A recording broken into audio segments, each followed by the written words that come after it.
Hello. Welcome to another episode of ALPS in Brief, the ALPS Risk Management Podcast. We're coming to you from the ALPS home office in the historic Florence building in beautiful downtown Missoula, Montana.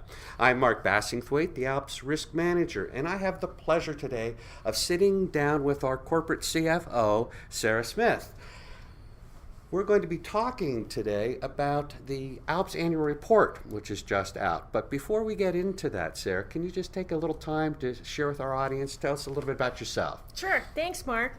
My name is Sara Smith. I've been with ALPS for 15 years.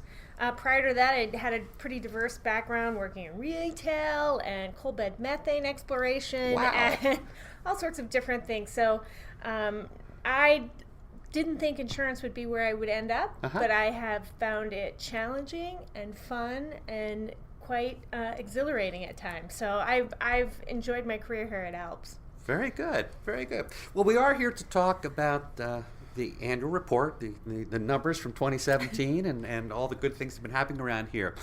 Why don't we start with some of the most basics, the things that people are most curious about. Can you share a little bit about revenues? What's been happening? Sure.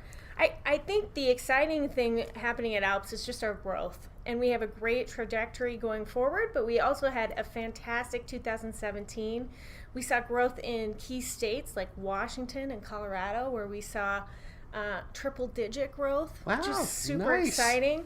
And so our overall top line grew about 6%, which, you know, in this competitive market environment is a great achievement. Yeah, very good. Not only is growth important in terms of just an insurance company, but claims frequency is also a significant thing. So what happened on the frequency front? Well, we started to think that maybe attorneys weren't having claims anymore, the way the frequency number dropped. We have seen this in the industry overall in 2017, but it was great to see in ALPS as well. Our frequency dropped right below 3%, so it was great year. Wow, those are great numbers.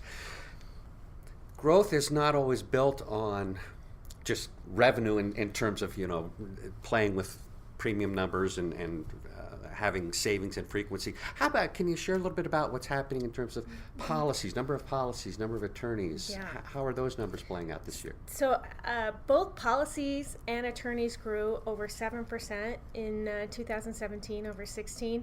That translates to almost 18,000 attorneys in ALPS portfolio at the end of 17. It's a significant change from when we started all those years ago, isn't it? It's a very different company, which is a good thing. It is a good thing. Another key component for insurance carriers is just in terms of their overall stability, as measured by surplus. What's happening in the surplus space? Right. Well, surplus is so important and so critical for all insurance carriers, and as a policyholder, it's something that you should be concerned with when you look at your own insurance carrier. And basically, that is the extra money available to policyholders beyond what's established for reserve. So it's the foundation of security and stability within an insurance company. And our surplus grew 6% in 2017. We're just up over $40 million at the end of the year. So we're in sound financial shape. Yeah, and I think that's a good point in terms of having lawyers understand how insurance companies, how to judge or determine how secure and stable a company is in terms of long-term presence in a market, or just the ability to pay claims going forward. And these surplus numbers are key. I'd like shortly to shift into a little softer side of this discussion, but before we jump there, I would like to make our listeners aware we have put up the annual report. As I understand, it's on our website, interactive. Do you have any comments about that? It's just we just go to alpsnet.com. Correct. But I just encourage you folks, if you have any interest, to dig into the numbers a little bit more. All of this information is available. Let's talk about the soft stuff in 2017. You've shared some things about growth, lots of great things happening with the company.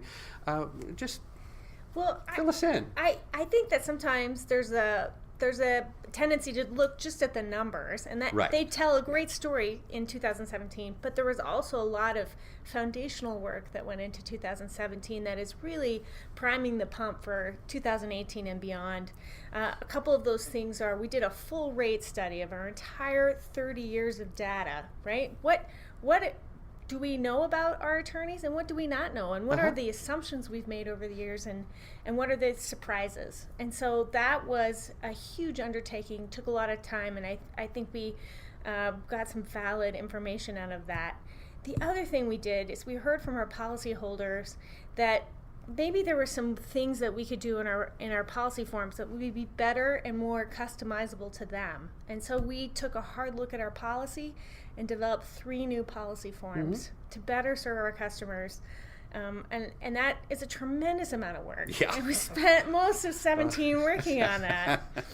And of course, that's just the easy part. Right. Now we have to, at the end of the year, we started filing our forms and rates and policies in all of our states. And so we're kind of hurry up and wait and see what happens. Yeah. We are also at a point where we're beginning to expand jurisdictionally. Any comments on what's happening there? Yeah, we have really put some effort forward to diversify our book, both geographically as well as just from a demographic perspective. So we did see significant growth in Washington and Colorado, and we're going to continue to see that expansion play out. We recently were approved in Texas and started writing business in April. So that's really exciting. And we're on the march to get the last couple of states and get our certificate of authority. So I expect that our footprint will be much different by the end of 2018 than it even was in 2017. Yeah. And while we have been recognized as a national insurer, I mean, we really now are on the verge of truly being national in terms of just a presence throughout the entire United States, which is exciting. It is exciting. Really is. Lots of opportunities coming.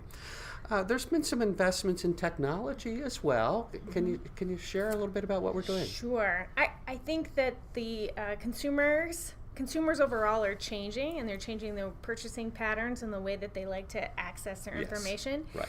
And I think that it's hard for insurance companies, especially. We all have legacy platforms, and we have to sometimes just rip the Band-Aid off and start over. But we are working on finally e-delivery and being able to get our customers what they want when they want it. Yeah. And so, I think it's a huge task, and it's much more complicated than you think it would be. But we're getting there. Very good. Very good. That's pretty much what we wanted to share. Yeah. Do you have any closing comments? Exciting things to look forward in 2018? What's on your radar? Wow. So 2018 right now is, I'm really watching our rate implementation and execution and making sure that we're doing that in the right way. I think that going into new states is super exciting. Yeah. How do we build traction? What does that look like? What are we going to learn? Yeah. Because we're going to learn a lot. We just don't know what it is at the point right now. And I'm looking forward myself in terms of one of the guys getting on the airplanes, just to go to a few new places, get a few more miles. But right. To meet some new folks out in these new states doing some lecturing and whatnot, they are exciting times. Well, Sarah, thank you very much. It's been a pleasure. To all of you listening, I hope you found something of value today, and I encourage you, if you have any interest in learning more about what is happening here at ALPS, to visit alpsnet.com, and there is a link to the annual report. It's interactive, and there's some great information there.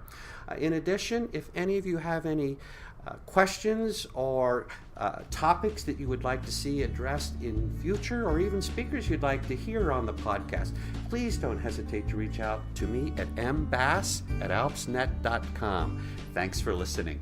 Bye-bye.